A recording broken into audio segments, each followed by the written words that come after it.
সন্দেশখালীকে কেন্দ্র করে রাজ্যে সাম্প্রদায়িক মেরুকরণে উস্কে দিতে চাইছেন প্রধানমন্ত্রী নরেন্দ্র মোদী। তার আসন্ন রাজ্য সফরের উদ্দেশ্য নিয়ে এভাবেই মোদীকে বিঁধলেন প্রদেশ কংগ্রেস সভাপতি অধীর চৌধুরী। একই সঙ্গে বিজেপির পাশাপাশি রাজ্যের শাসক তৃণমূলের সমালোচনায় সরব হয়েছেন তিনি। সন্দেশখালী বিতর্কের আবহে রাজ্যে এসে সাম্প্রদায়িক রাজনীতি করতে চাইছেন প্রধানমন্ত্রী নরেন্দ্র মোদী। শনিবার এভাবেই প্রধানমন্ত্রীর প্রস্তাবিত রাজ্য সফরের উদ্দেশ্য নিয়ে প্রশ্ন তুললেন প্রদেশ কংগ্রেস সভাপতি অধীর চৌধুরী। প্রাথমিকভাবে বিজেপিকে আক্রমণ করলেও একই সঙ্গে তৃণমূলকেও নিশানা করেছেন তিনি। আসন্ন লোকসভা ভোটের প্রেক্ষিতে ইন্ডিয়া জোটের বড় শরিক কংগ্রেসের সঙ্গে রাজ্যে রাজ্যে আঞ্চলিক দলের আসন রফার কাজ এগিয়ে চলেছে। বাংলায় শাসক তৃণমূলের সঙ্গেও কংগ্রেসের আসন সমঝোতা নিয়ে আলোচনা চলছে বলে দাবি করেছেন এআইসিসির সাধারণ সম্পাদক জয়রাম রমেশ।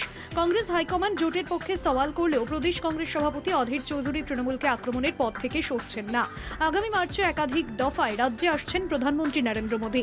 অধীরের দাবি, সন্দেশখালীর জেরে রাজ্যে সাম্প্রদায়িক মেরুকরণ ঘটানোই প্রধান লক্ষ্য বিজেপির। সেই লক্ষ্য পূরণেই মোদীর পরোক্ষ সহযোগী হিসেবে বাংলার শাসক তৃণমূলও সক্রিয় বলে মনে করেন অধীর। সন্দেশখালী ঘটনায় রুটি শাখা শুরু হবে, সাম্প্রদায়িক রুটি শাখা শুরু হবে। গোল্ডেন অপরচুনিটি, বিভাজনের রাজনীতির এমন সুবর্ণ সুযোগ অন্তত বিজেপি বা প্রধানমন্ত্রী নরেন্দ্র মোদী ছাড়তে পারে না। তার জন্য তিনি একদিন নয়, পর পর 3 দিন আসছেন। বাংলার মা বোনদের জন্য কাঁদবেন, কত কি হবে, ইভেন্ট তৈরি হচ্ছে।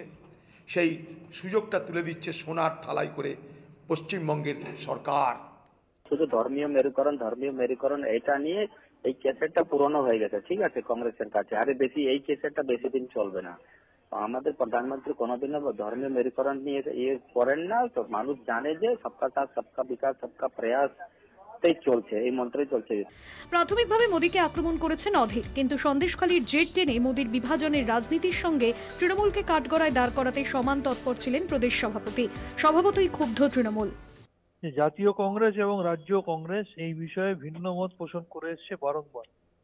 তার কারণ, এই রাজ্যে যাকে প্রদেশ কংগ্রেসের সভাপতি করে রাখা হয়েছে, যার সভাপতিত্বে প্রদেশ কংগ্রেস বিধানসভায় শূন্য, এই হারের দায় স্বীকার করে যার অনেক আগেই পদত্যাগ করা উচিত ছিল, তিনি তা না করে প্রত্যেক মুহূর্তে এখানে বিজেপির তল্পিবাহকতা করে বিজেপিকে অক্সিজেন যোগানোর জন্য যে সিপিএম এর হাতে একসময় 55-56 হাজার কংগ্রেস কর্মী খুন হয়েছিল, সেই সিপিএম এর সাথে হাত মিলিয়ে, আইএসএফ এর সাথে হাত মিলিয়ে প্রত্যক্ষভাবে বিজেপিকে মদত দিয়ে এই রাজ্যের বিজেপি বিরোধী শক্তি তৃণমূল কংগ্রেসকে দুর্বল করার চেষ্টা করে আসছেন।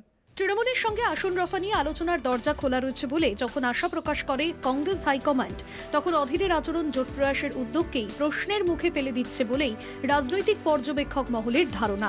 কলকাতা টিভি।